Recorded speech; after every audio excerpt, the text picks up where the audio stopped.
오늘 우리에게 주시는 하나님의 말씀은 누가복음 10장 25절에서 37절에 있는 말씀입니다. 봉독해 드립니다. 어떤 율법교사가 일어나 예수를 시험하여 이르되 선생님, 내가 무엇을 하여야 영생을 얻으리까? 예수께서 이르시되 율법에 무엇이라 기록되었으며 네가 어떻게 읽느냐? 대답하여 이르되 내 마음을 다하며 목숨을 다하며 힘을 다하며 뜻을 다하여 주 너의 하나님을 사랑하고 또한 내 이웃을 내 자신같이 사랑하라 하였나이다. 예수께서 이르시되 내 대답이 옳도다. 이를 행하라. 그리면 살리라 하시니 그 사람이 자기를 옳게 보이려고 예수께 여짜오되 그러면 내 이웃이 누구니까? 예수께서 대답하여 이르시되 어떤 사람이 예루살렘에서 여리고로 내려가다가 강도를 만나매 강도들이 그 옷을 벗기고 때려 거의 죽은 것을 버리고 갔더라. 마침 한 제사장이 그 길로 내려가다가 그를 보고 피하여 지나가고 또 이와 같이 한 레위인도 그곳에 이르러 그를 보고 피하여 지나가되 어떤 사마리아 사람은 여행하는 중 거기 이르러 그를 보고 불쌍히 여겨 가까이 가서 기름과 포도주를 그 상처에 붓고 사매고 자기 짐승에 태워 주막으로 데리고 가서 돌보아 주니라. 그 이튿날 그가 주막 주인에게 데나리온 둘을 내어주며 이르되 이 사람을 돌보아 주라. 비용이 더 들면 내가 돌아올 때 갚으리라 하였으니 네 생각에는 이 세 사람 중에 누가 강도 만난 자의 이웃이 되겠느냐? 이르되 자비를 베푼 자니이다. 예수께서 이르시되 가서 너도 이와 같이 하라 하시니라. 아멘. 오늘은 8월달 둘째 주일로 여름 성경 학교 이틀째입니다. 오늘 여름 성경 학교를 통해서 이번 온 교인들이 은혜 받는 수련의 자리로 우리가 하나님 앞에 나아가기 위해서 제가 여름 성경학교 주제의 말씀과 함께 오늘 두 번째 여름 성경학교 어린이들의 공과 내용인 본문 누가복음 10장 25절에서 31절에 있는 말씀을 가지고 말씀을 전하겠습니다. 오늘 어린이들의 본과 공부의 제목은 예수님의 그 모사이신 예수님에 대한 말씀입니다. 이 모사라는 것은 여러분의 주보에 기록된 대로 제가 여러분에게 기록해 놓았습니다. 상담자라는 것이죠. 영어로 카운슬러라는 것입니다. 오늘 설교 제목은 상담자 예수님이라는 제목으로 우리 모두 은혜 받는 귀한 자리가 되시기를 주님의 이름으로 축원합니다. 하나님의 뜻이 담겨져 있는 율법을 누구보다도 가장 잘 알고 그 율법을 백성들에게 가르치는 율법 교사가 하나님의 아들 예수님을 시험하고자 이렇게 질문했습니다. 선생님, 내가 무엇을 해야 영생을 얻을 수 있겠습니까? 예수께서 율법 교사에게 다시 물었습니다. 네가 알고 가르치고 있는 율법에 무엇이라 기록되었으며 너는 그것을 어떻게 이해하고 있느냐라고 물으셨습니다. 왜냐하면 이 율법 교사는 유대인들을 말씀을 가르치고 해석하고 그들의 신앙생활을 도와주는 자입니다. 이 율법사가 예수님께 대답했습니다. 내 마음을 다하며 목숨을 다하며 힘을 다하며 뜻을 다하여 주 너의 하나님을 사랑하고 또 내 이웃을 내 몸과 같이 사랑하라 하였습니다. 예수님께 대답했습니다. 예수님께서 말씀하셨습니다. 내 대답이 옳다. 그대로 행하라. 그리하면 네가 영생을 얻고 살게 될 것이다. 그렇게 말씀해 주셨습니다. 그러자 이 율법교사는 자기를 예수님에게 옳게 보이려고 이렇게 질문했습니다. 그러면 내 이웃이 누구입니까? 예수께서는 이에 대한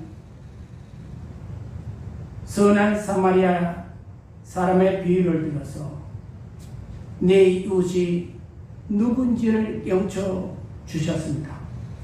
사실 오늘 율법교사는 알고 있고 그가 친히 많은 유대인들을 가르칠 때에 유대인들은 이웃을 말할 때 자기 동족을 가리키는 말로 이해했습니다. 자기들과 같은 신앙을 가지고 자기들과 같은 하나님을 섬기고 자기들이 가지고 있는 같은 성경을 가지고 사는 사람들만을 내 이웃으로 생각했던 것입니다. 그들의 좁은 소견에는 아무리 이웃에서 산다고 해도 하나님을 믿고 섬기는 신앙이 같지 아니하면 내 이웃이라 하지 아니했습니다. 그렇게 이 율법 교사는 가르쳤던 것입니다. 예를 들어 이웃집에 예수님 믿지 아니하는 임신한 여인이 살고 있었습니다. 그런데 그 임신한 여인이 해산이 임박해서 극심한 출산의 고통으로 극한 상황에 위험에 처했습니다. 그런 때일지라도 그녀가 예수님을 믿지 아니하므로 그 임신한 임산부를 도와주는 것은 율법을 어기는 것이라고 또한 그는 가르쳤고 많은 유대인들이 그렇게 생각했습니다. 왜냐하면 그 임산부를 도와주게 되면 하나님을 믿지 아니하는 이방인을 세상에 하나 더 출생시키는 것이 되기 때문이라는 것입니다.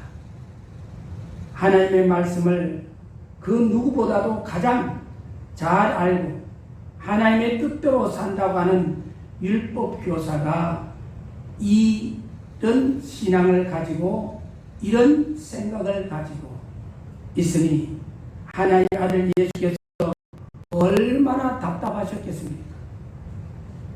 예수께서 이 세상에 오시지 않으셨다면 아마도 지금까지 내 이웃이 하나님을 믿는 사람으로만 착각했을 것입니다.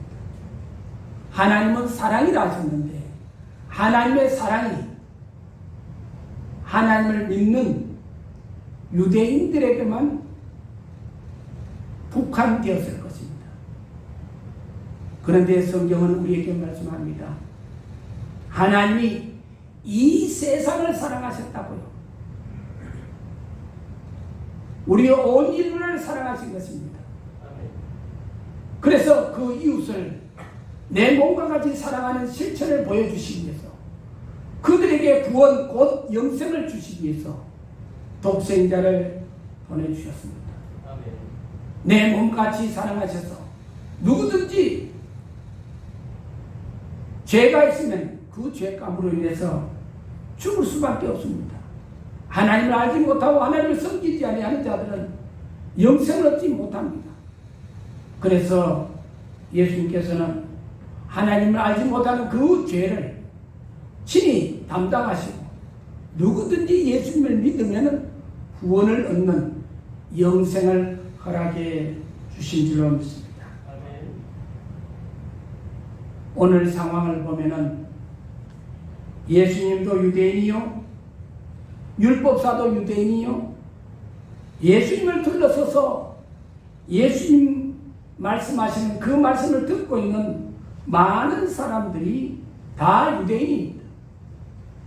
예수님이 이런 유대인의 틈바구니에서 사마리아 사람들을 좋게 이야기하고 선한 사마리아 사람이라고 그가 강도 만난 자에게 구원을 주시고 그가 은혜를 베풀었다 미워하고 유대인들은 전부 다 악역으로 제사장도 레위인도 다 악한 사람으로 이야기가 전개되고 있습니다. 만약에 이런 분위기에서 예수님은 어떻게 될까요? 아마 그들은 예수님을 미워하게 되고 결국 예수님을 죽이려고 하지 않겠습니까? 분위기는 험악하게 될 것입니다.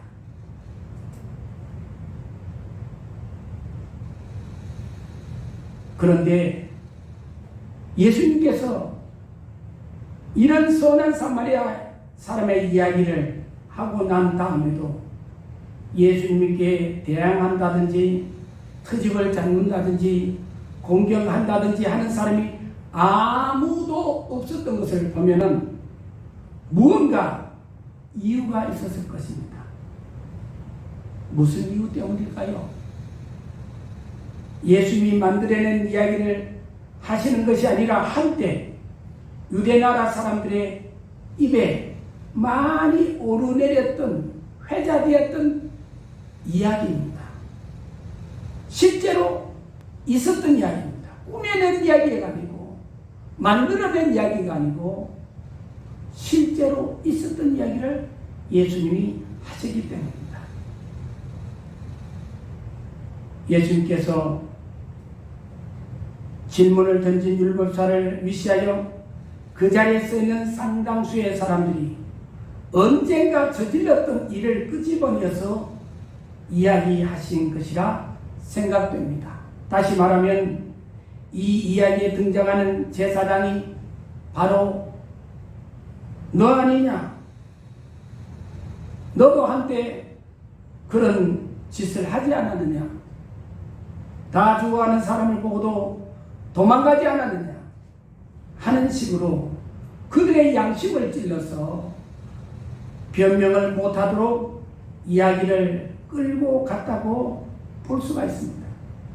그래서 모든 사람이 기가 질렸던 것입니다. 그러므로 우리가 이 이야기를 단순히 만들어낸 비유 정도로만 봐서는 절대로 안 된다는 것입니다. 여러분, 여기에 등장하는 그 이야기 배경 사람들을 보십시다. 예루살렘에서 여리고를 가는 그 제사장과 레위인과 강도 만난 사람, 선한 사람이 등장합니다. 예루살렘은 여러분이 잘 아는 대로 지도상에 보면은 해면, 그것을 해발이라고 하죠. 해면에서 700고지나 되는 아주 높은 위치에 있습니다. 즉 다시 말하면 우리 대구에 있는 저 앞산이 몇 미터 아십니까? 해발 600m밖에 안 됩니다. 그보다 더 높은 고지에 있는 것이 바로 예루살렘 도시라는 거예요. 그래서 예루살렘에는 하나님의 성경 예루살렘 성전이 있습니다. 그리고 이 예루살렘에서 여리고로 내려간다고 해서 여리고는 또한 해면, 그래서 해저 400m나, 즉 해수면에서 400m는 아래에 있는 아주 폭이 이 세상에서 보기 드문 해저, 그죠? 그 낮은 지형에 속해 있는 도시입니다. 그래서 이 팔레스타인에 물이 없고 가물고 사람이 살기 힘들지만은 여리고는 해수면에서 400m나 저 아래에 있기 때문에 여리고에는 물이 풍부하고 또 시원하고 과일과 모든 농사가 잘 되는 살기 좋은 도시입니다. 아마 여기에 등장하는 제사장도 여리고에 살았던 것 같습니다. 그리고 레위인도 여리고에 살았던 것 같습니다.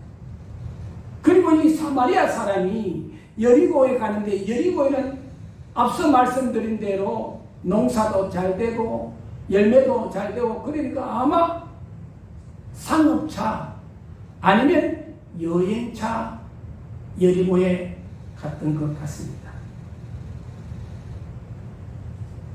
그런데 유대인 어떤 사람이 같은 민족 동족인 유대인이 예루살렘에서 여리고를 내려가게 되었습니다. 그러니까 해발 700m 고지에서 해저 400m 고지니까 합하면 얼마가 돼요? 1100에서 1200m. 어떤 학자들은 1300m까지 된다고 그렇게 말합니다. 여리고에도 높고 낮은 지형이 있을 거다니까. 그래서 해발, 그러니까 1100에서 1300m라는 높은 지형이니까 위에서 아래로 내려가니까 얼마나 여러분 가파르겠습니까? 그 길이를 여러분이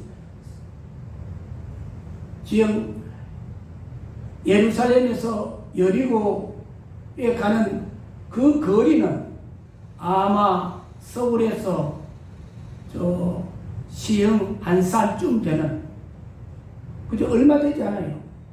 여기서 영천 조금 지나가지고 여러분 그런 곳에 바깥에 그러니까 얼마나 가파르겠습니까? 위험한 지역입니다. 그래서 거기서 많은 강도들이 나오기도 하고 많은 사람이 어려움을 당하기도 했던 것입니다. 그런데 어떤 유대인이 급한 일이 있었는지 몰라도 혼자서 그 길을 가다가 강도를 만났어요.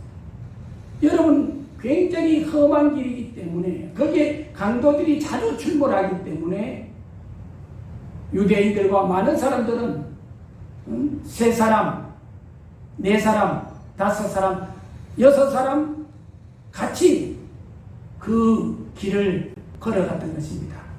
우리 대구에서 요 주변에 청도 가는 길에 보면은 제가 목회했던 청도 칠곡이라는 곳이 있습니다. 청도 칠곡 거기에 보면은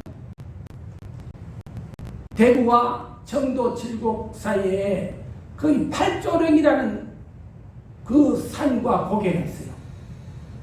팔조령이라는 말은 여러분 거기에 강도들이 많이 도둑들이 많이 출몰했기 때문에 8사람 8조 8사람이 조를 모아서 그 죄를 넘어야 한다 해서 8조령이라 합니다. 이해되시겠죠? 거기도 그렇게 험합니다. 지금은 굴이 놓여져 있습니다. 제가 목회할 때는 굴도 없었고 옛날에 아주 좁은 오솔길 같은 길을 차를 몰고 또 사람들이 걸어서 대구를 왔다 갔다 했던 곳입니다. 이 여리고에 가는 예루살렘에서 여리고에 가는 그것도 그렇게 험했던 모양입니다. 고전적으로 보니까 거기 역시 4사람 이상씩 초를 맞추어서 가지 않으면 위험한 곳이라고 합니다. 그런데 어떤 유대인이 강도 만난 사람이 급한 일이 있었는지 모르지만 그 길을 혼자 갔다는 것입니다. 그 당시에는 얼마나 위험한지. 그래서 그는 결국 예상했던 대로 강도를 만났습니다.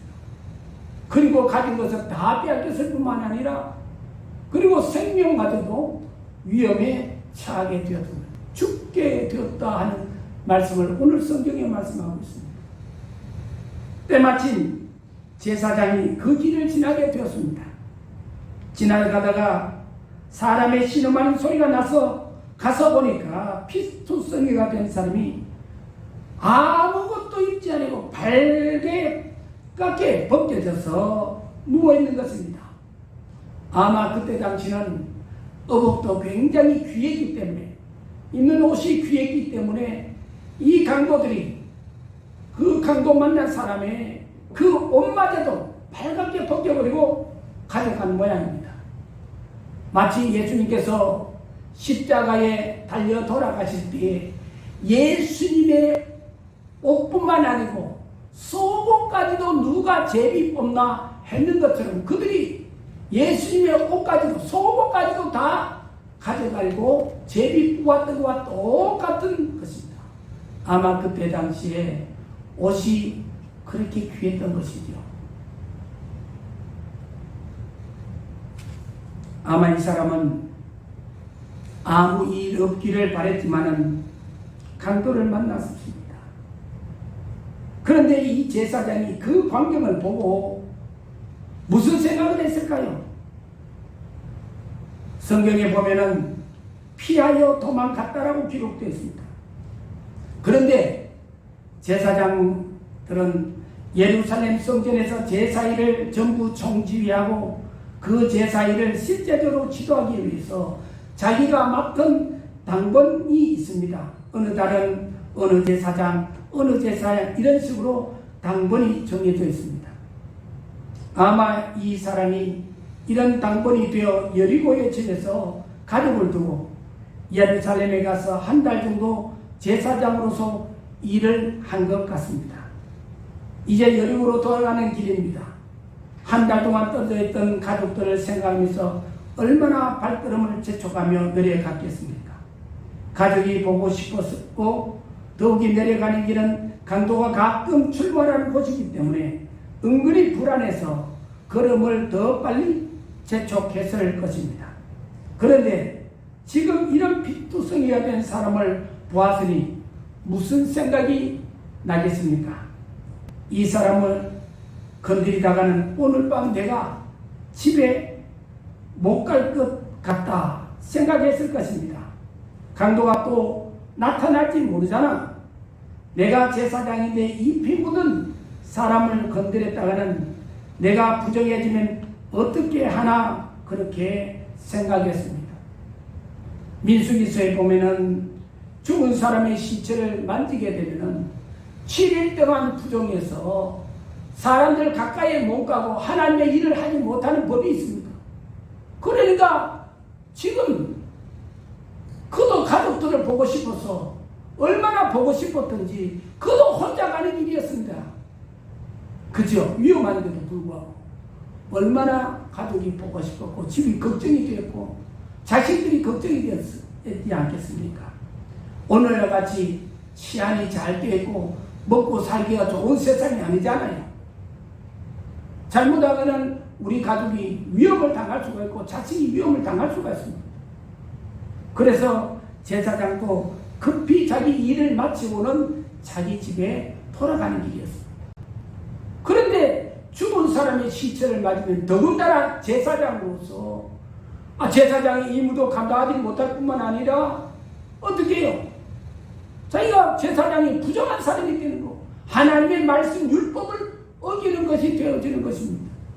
그래서 제사장은 피하여 갔는 줄 압니다. 그런데 얼마 후에 레위 사람이 그 길을 지나게 되었습니다. 똑같은 제사장처럼 그런 행동을 했습니다. 레위 사람이 누굽니까? 제사장 밑에서 예배의 실제적인 모든 일을 총괄하는 사람입니다. 오늘날로 말하면 교회의 중직자입니다. 장로님, 안수집사님, 권사님, 서리집사님, 교사들 이 율법사가 성경 말씀을 가르치는 사람이겠죠. 교사들. 그리고 이 레위인은 어떤 사람이라고요? 이 레위인은 하나님 앞에 예배드릴 때 어떻게 한다고? 레위인들이 성가를 합니다. 성가대입니다. 굉장히 중요한 일을 하는 사람입니다. 그 사람도 아마 집이 여류교에 있었던가 봅니다. 그래서 그도 그냥 지나갔습니다. 한참 후에 어떤 사람이 그곳을 지나게 되었는데 그는 사마리아 사람이었습니다. 가서 보니 사람이 죽어가고 있습니다. 그 사람은 그 강도 만난 사람에게 가까이 가서 보고는 피하는 대신에 어떤 마음을 가졌겠습니까? 역시 33절 끝부분을 보면은 그를 불쌍히 여겼다는 것은 참으로 대단한 것입니다. 유대인과 사마리아인은 서로 앙숙의 관계입니다. 그러므로 지금 누워 피를 흘리고 있는 사람이 유대인이고 자기는 사마리아인이니까 잘됐다, 보기 좋다, 꼴 좋다 하고 지나갈 수도 있는 처지입니다. 좀 나쁜 마음을 가진 사람 같으면 돌멩이를 들고 한 방 치고 갈지도 모릅니다. 얼마든지 그렇게 할 수 있는 관계라는 말입니다. 그럼에도 불구하고 이 사마리아 사람은 강도 만난 자를 보자마자 마음에 불쌍한 심정이 들었습니다. 그 사람이 유대인이든 누구든 상관이 없이 불쌍하다는 감정이 드니까 지나갈 수가 없었지요. 나귀를 세우고 짐을 풀어서 포도주와 기름을 가지고는 상처에 바르고 피를 닦고 응급조치를 했습니다. 여기에 이 포도주는 소독약입니다. 여러분 영화를 보면은 서구 영화나 안간 전쟁에서 총알이나 칼이나 활에 베이거나 박혔을 때에 여러분 독한 그저 술, 그 알코올이 많죠. 알코올이 소독약이잖아요. 그거를 상처에 붓고 여러분 또 칼을 같은 일에 붓고 불에 이렇게 달궈서 여러분 총알이나 화살이나 이런 것을 베어내는 것을 봤죠. 그리고 칼이나 상처 나서 골맞던 부위를 살을 잘라내는 것을 여러분이 보았을 것입니다. 이 사마리아 사람, 이 사람도 역시 포도주와 기름을 가지고는 상처에 소독을 하고 그리고 피를 닦아내고 응급조치를 했습니다. 기름이라는 것은 아마 약과 같은 성질이 있습니다. 여러분 약과 같은 성질, 여러분 알로에 상처에 비거나 화상을 입거나 여러분 피부에 트러블이 생기면 여러분 알로에 바르듯이 여러분 기름을 그렇게 발라든 감나무라든지 그것이 그렇게 약용되시고 쓰거든요. 그래서 포도주로 소독하고 그죠? 이 감나무나 기름 가지고 그렇게 약을 바르고는 응급조치하고 그는 나귀에다가 그 사람을 나귀 등에 세웠습니다. 그 길은 얼마나 험합니까? 여러분 산 사람을 여러분 어깨나 안깨나 어디에 그죠? 옮기려고 하면 참 쉽습니다. 예를 들어서 여러분 아기들 키워봤죠? 아기들이 잠에 깨어있을 때는 안고 여러분 이러면 굉장히 쉽습니다. 그런데 아기가 잠자는 아이, 그것도 나이가 좀 들고 키도 있고 무게도 나가는 아이를 잠자는 아이를 안을 때는 얼마나 힘든지 모릅니다. 힘이 배나 듭니다. 그것도 성인이니까 얼마나 힘이 들었겠습니까? 그리고 그 사람은 어떻게 해요? 상처투성이요 지금 현재 죽어가는 사람이니까 신음하고 아파하는 사람이니까 얼마나 힘이 들었겠습니까? 이렇게 하니까 이 사람이 신음소리를 더 내고 비명을 지르죠. 그래야 그 혼자서 억지로 자기의 나귀 등에 그저 얹어서 그 사람을 데리고 여관에 갔습니다. 여관이라고 하는 것은 오늘날 우리 여관이라고 하면 잠자는 곳으로 알고 있지만 옛날에는 여관은 오늘 병원과 같은 곳입니다. 그래서 그곳에 데리고 가서 그 사람을 밤새도록 가는 것입니다. 다음날 자기가 급한 약속이 있고 꼭 만나야 될 사람, 사업상도 해야 되거나 여행상 꼭 해야 되는 그 일정 때문에 그는 그를 놔두고 가지 않을 수가 없습니다. 그래서 여관 주인에게 오늘 같으면 의사나 아니면 우리 교회 우리 권사님들 위시해서 그저 요양사비나 이게 어려움들이 참 많습니다. 부탁하면서 잘 돌봐달라고. 그리고 2달란트를 줬다니까 여러분, 응? 2데나리온을 이제 주었습니다. 아마 여러분 이틀분 되는 그자 노동자가 일하는 이틀분 되는 자기 가지고 있는 돈을 몽땅 주었습니다. 주고는 자기가 있는 것을 다 주고는 내가 돌아와서 자기가 사업자나 여행자 만나는 사람에게 그 돈을 다시 받고 해서 오면은 내가 더 비용이 들면은 그것을 주겠노라고 하고 떠났습니다. 이 이야기를 마치고 예수님이 물었습니다. 자, 이제 이 세 사람 중에 누가 이웃이냐? 너가 질문한 대로, 너가 아는 대로 말해봐라. 내가 이야기한 이 이야기, 실제로 있었던 이야기 속에서 누가 강도 만난 사람의 이웃이냐? 그러니까 율법사는 참으로 똑똑한 사람입니다. 많이 배웠고 아는 지식인입니다. 그는 대답했습니다. 그는 사마리아 사람이요, 그가 강도 만난 사람의 이웃이지요. 그렇게 대답했습니다. 그러자 주님은 그에게 너도 가서 그렇게 해라 말씀하셨습니다. 네가 질문했던 것처럼 내가 어떻게 해야 영생을 얻겠습니까? 하는 그 질문의 답은 바로 이것이다. 강도 만난 자의 이웃이 되면 너는 구원을 얻을 것이다.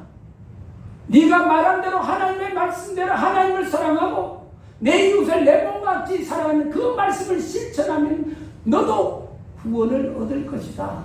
영생을 얻을 것이다. 대답해 주었습니다. 할렐루야. 우리의 구원은 어디에 있다고요? 나에게 있는 것이 아니라 이웃에게 있습니다. 즉 따지면 나의 구원은 하나님께 있습니다. 하나님은 바로 가난한 자, 고아와 과부, 그리고 강도 만난 자의 하나님이라고 말씀했습니다. 할렐루야. 그런 자에게 한 것은 곧 나에게 한 것이기 때문에 내가 구원이 있고 내게 영생이 있기 때문에 그 강도 만난 자에게 한 것은 곧 영생을 얻게 된다는 것입니다.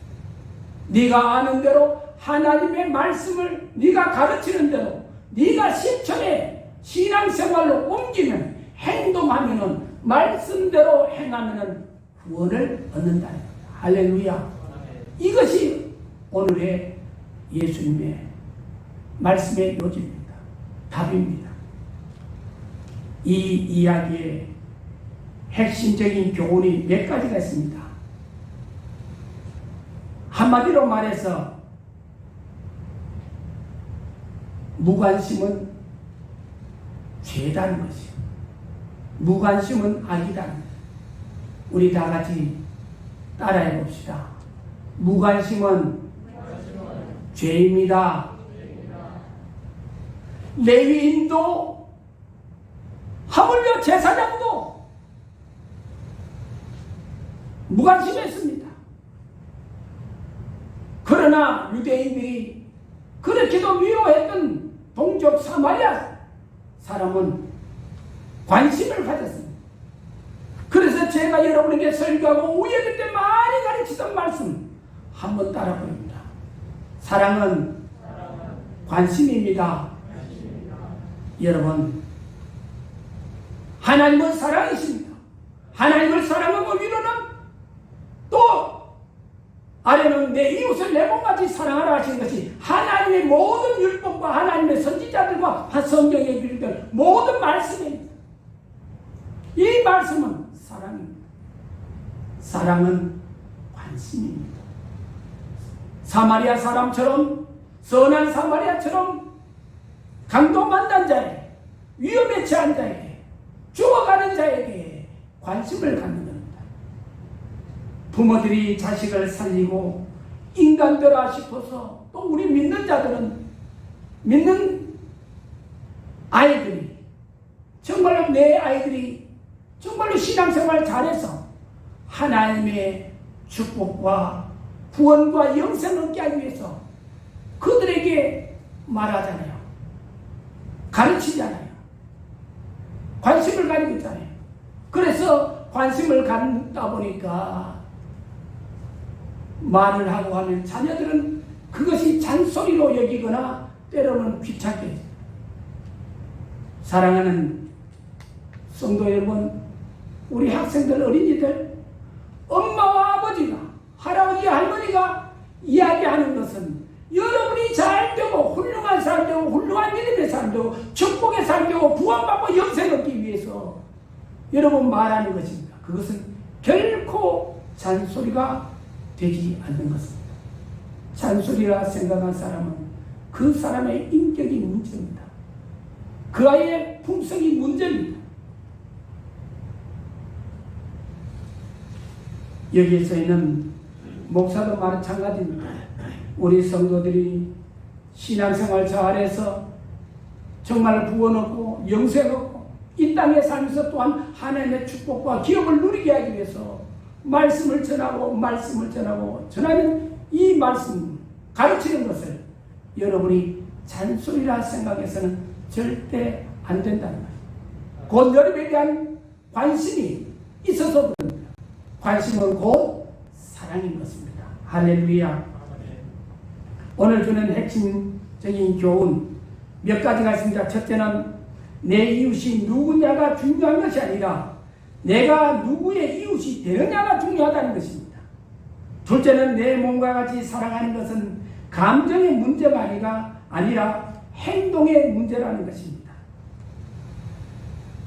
사마리아 사람이 유대인을 보고 무슨 감정이 있겠습니까? 감정이 있다면 미운 감정이고 가급적이면 멀리 가고 싶은 감정이지 무슨 감정이 따로 있겠습니까? 사랑이라는 것은 이 감정을 초월하는 겁니다. 내 몸과 같이 사랑하는 사랑이 바로 행동으로 나타나는 겁니다. 그러므로 행동 없는 감정은 사랑이 아니라는 이야기입니다. 셋째로 사랑을 실천하기 위해서는 민족 간의 감정이나 개인의 감정을 초월해야 한다는 것입니다. 네 번째는 사랑을 하느냐 하지 않느냐는 사람이 보지 않아도 은밀히 보시는 하나님은 알고 계신다는 것입니다.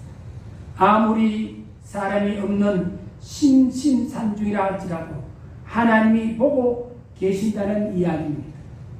다섯째로 우리가 좋은 이웃이 되어줘야 할 사람은 우리 주변에 얼마든지 있다는 것입니다.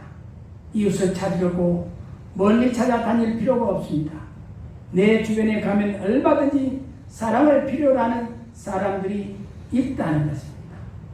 여러분, 이웃의 좋은 이웃은 바로 나 자신입니다. 할렐루야. 그리고 마지막으로 사랑하려면 말부터 앞세우지 말고 하나님의 말씀에 순종하라는 것입니다. 이런 중요한 교훈들이 이 가운데 들어있습니다. 이제 저와 자신을 한번 오늘의 말씀 앞에서, 설교 앞에서 우리가 우리 자신을 비추어 봅시다. 우리는 과연 누구의 자화상을 많이 닮았습니까? 선문한 사마리아인입니까? 아니면 제사장입니까? 레위인입니까?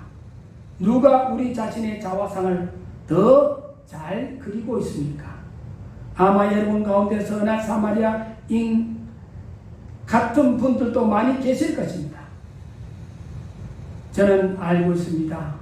사랑을 실천하는 데 있어서 저보다도 훨씬 앞서는 너무나 아름다운 우리 대구 동교회 성도들이 많습니다. 반면에 불안하게 제사장이나 레인과 비슷한 자화상을 가지고 있는 분은 계시지 않습니까?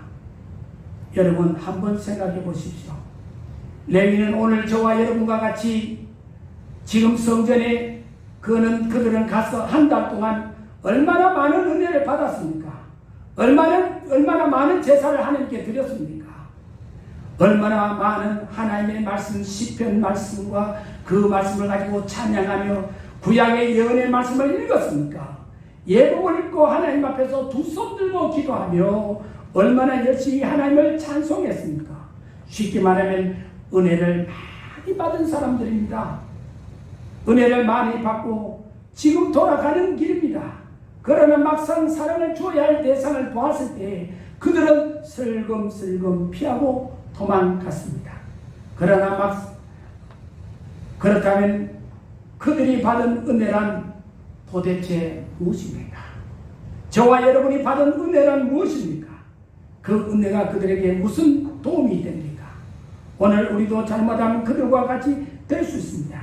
이 시간 하나님 앞에 와서 말씀을 듣고 찬양하고 기도하고 은혜를 많이 받고 돌아가지만 막상 가정에 돌아가서 사랑해야 할 사람을 만나서 우리 자신이 정말 사마리아 사람처럼 사랑을 실천하느냐고 묻는다면 마음에 가책을 받지 아니할 사람이 없다는 것입니다. 사랑하는 성도 여러분, 저와 오늘 다짐하십시다. 우리도 지금 이제부터 이 성전을 나가는 순간 예배 드렸던 제사장과 레인처럼 우리는 슬금슬금 피하는 것이 아니라 우리의 삶의 현장에서 필요한 그들에게 죽어가는 영혼들이 우리에게는 많이 있습니다. 저 악한 마귀 사탄의 미혹에 미혹되어서 때로는 그 악한 마귀 사탄의 어둠의 권세 영들에 사로잡혀서 죽어가는 영혼들이 우리의 식구일 수가 있고 우리의 자녀들일 수가 있고 내 이웃의 사람들일 수 있습니다. 내 직장의 동료일 수가 있고 내 사업에서 거래처가 있을 수 있고 학교에 내 친구들이 될 수가 있습니다. 우리는 그들의 죽어가는 영혼들의 신음소리를 들을 수 있어야 됩니다. 정말로 빨가벗겨져서 죽을 수밖에 없는 그들 우리는 영안의 눈으로 볼 수 있어야 됩니다. 우리는 하나님 앞에 우리는 모두 다 선악간에 우리가 신앙생활을 잘했던 신앙생활을 알지 못했던 하나님을 알든 모르든 간에 선악간에 우리는 하나님 앞에 서게 된다라고 말씀했습니다. 그때는 우리가 우리의 모든 것이 발가 벗겨진 것처럼 드러나게 된다고 했습니다. 사랑하는 성도 여러분, 유명한 성경학자 아브라함 헤셀이라고 하는 분이 있습니다. 그는 오늘 율법 하나님의 말씀을 구약에 있는 선지서들을 연구한 다음과 같은 말을 했습니다. 하나님의 감동으로 움직였던 히브리 예언자들이 남긴 위대한 공문이 하나 있는데 그것은 무관심의 죄를 선포하는 것이었다. 성경이 우리의 죄를 지적하고 말하는 것은 바로 무관심, 한 단어, 키워드가 무관심이라는 사실. 제가 여러분에게 관심은 사랑입니다, 무관심은 죄입니다 하는 것을 여러분 이제야 알겠죠. 그것이 유명한 아브라함 헤셀이라는 성경학자가 그렇게 이야기했습니다. 성경에는 우리의 무관심의 죄를 선포하는 것이라고 했습니다. 인간이 인간에 대해 가지는 무관심에 하나님은 분노하고 계시다는 것을 외친 사람들이 선지자들이다. 그는 이어서 이런 결론을 내렸습니다. 그러므로 하나님의 뜻은 이러한 무관심을 종식시키는 것이다. 하나님의 뜻은. 할렐루야. 엘리 위즐이라는 사람이 있는데 그 또한 유명한 말을 남겼습니다. 여러분, 사랑이 무엇일까요? 그러면 사랑의 반대는 무엇일까요? 그런 말했습니다. 사랑의 반대는 증오가 아니라 무관심입니다. 여러분, 자녀를 교육시키는데 교육의 반대는 무지가 아니라 무관심입니다. 아름다움의 반대는 추함이 아니라 무관심입니다. 삶의 반대는 죽음이 아니라 삶과 죽음 모두에 대한 무관심입니다라고 말했습니다. 우리의 자화상이 제사장이나 레위인과 거의 비슷하게 닮았다면 하나님 나의 무관심을 용서해 주옵소서 하는 회개의 기도를 이 시간 하시기를 주님의 이름으로 축원합니다. 우리는 내 몸과 같이 살아가라고 하는 그 말씀을 명령으로 받고 사는 하나님의 자녀입니다. 그럼에도 불구하고 문을 딱 걸어놓고 바깥에서 무슨 일이 일어나든 옆집에서 살인사건이 일어나든 불이 나든 나와는 상관이 없다며 벽을 쌓아놓고 나만 아는 이기주의에 빠져있는 이 무관심 하나님 앞에 회개해야 합니다. 말씀을 맺습니다. 예수님은 율법교사의 생각과 모든 마음을 아시고 그가 스스로 깨달을 수 있도록 지혜롭게 가르치시고 상담해 주셨습니다. 오늘 상담자 되신 예수님은 저를 통해서, 저의 입을 통해서, 저의 설교를 통해서 여러분이 누구든지 깨달을 수 있는 지혜를 주시고 성령을 부어주신 줄로 믿습니다. 이처럼 모사이신 상담자이신 예수님, 우리의 상담자인 예수님은 우리를 항상 돕는 주여 나의 이 어리석음을, 이 무관심을 주여 용서하여 주옵소서 하면 이 시간 우리 주님 여러분을 도와주실 것입니다. 예수님의 지혜와 전략을 알기를 원한다면 그분의 말씀에 집중해야 됩니다. 오늘에 주신 이 말씀을 여러분 집중해 주시기를 바랍니다. 그리고 여러분 집에 가서 유튜브를 통해서 한 번 더 오늘의 이 말씀을 한번 듣고 다시 한번 깨닫고 은혜 받으시기를 주님의 이름으로 축원합니다. 내 생각과 경험을 내려놓고 주님의 지혜의 말씀에 귀를 기울인다면 삶의 방향도 방법도 알 수 있기 때문입니다. 모든 질문과 문제답을 주실 수 있는 모사이신 예수님의 말씀을 경청하고 지혜의 말씀을 듣고 들을 때 삶이 달라지게 됩니다. 예수님께서는 오늘의 이 귀한 말씀을 그는 지정답으로 또한 주셨는데 한번 들어보실래요? 종말장 마지막에 되어질 저와 여러분에게 주신 하나님의 축복의 말씀 마태복음 25장에 이렇게 말씀했습니다. 40절 이하에 임금이 대답하여 가라사대 내가 진실로 너희에게 이르노니 이르는 너희가 여기 내 형제 중에 지극히 작은 자 하나에게 한 것이 곧 내게 한 것이라 하시고 또 왼편에 있는 자들에게 이르시되 저주를 받은 자들아 나를 떠나 마귀와 그 사자들을 위하여 예비된 영원한 불에 들어가라. 내가 죽일 때 내가 먹을 것을 주지 아니하였고 목마를 때 마시게 하지 아니하였고 나그네 되었을 때 영접하지 아니하였고 벗었을 때 옷 입히지 아니하였고 병들었을 때와 옥에 갇혔을 때 돌아보지 아니하였느라 하시니 저희도 대답하여 가로되 주여 우리가 어느 때 주의 줄이신 것이나 목마른 것이나 나그네 되신 것이나 벗은 것이나 병드신 것이나 옥에 갇힌 것을 보고 공양치 아니하더이까. 이에 임금이 대답하여 가라사대 내가 진실로 너희에게 이르노니 이 지극히 작은 자 하나에게 하지 아니한 것이 곧 내게 하지 아니한 것이니라 하시니 저희는 영분의 어이는 영생에 들어가리라 하십니다. 오늘 율법사가 예수님께 나와 예수를 시험하여 왔고 자기의 그것을 드러내려고 왔지만 어떻게 하여야 영생을 얻으리까? 또한 그가 가르치는 그의 모든 일이요 또 인생의 모든 문제가 바로 영생이라는 것입니다. 그것을 예수님은 오늘 답을 해주셨습니다. 마태복음 25장 40절에서 여러분 집에 가서 한번 찾아보시기 바랍니다. 기도하겠습니다.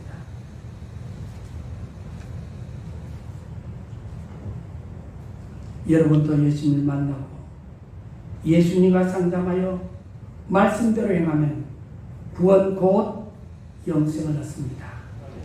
기도하겠습니다. 주여, 우리는 우리의 이웃의 이웃이 되지 못했습니다. 우리를 불쌍히 여겨 주옵소서. 우리도 우리의 이웃을 불쌍히 여기게 우리의 마음을 주장해 주십시오. 아멘. 상담자 예수님의 말씀대로 실천하게 우리의 삶을 축복하사 영생을 얻는 귀한 삶으로 달라지게 하소서. 아멘. 예수 그리스도의 이름으로 기도하옵나이다.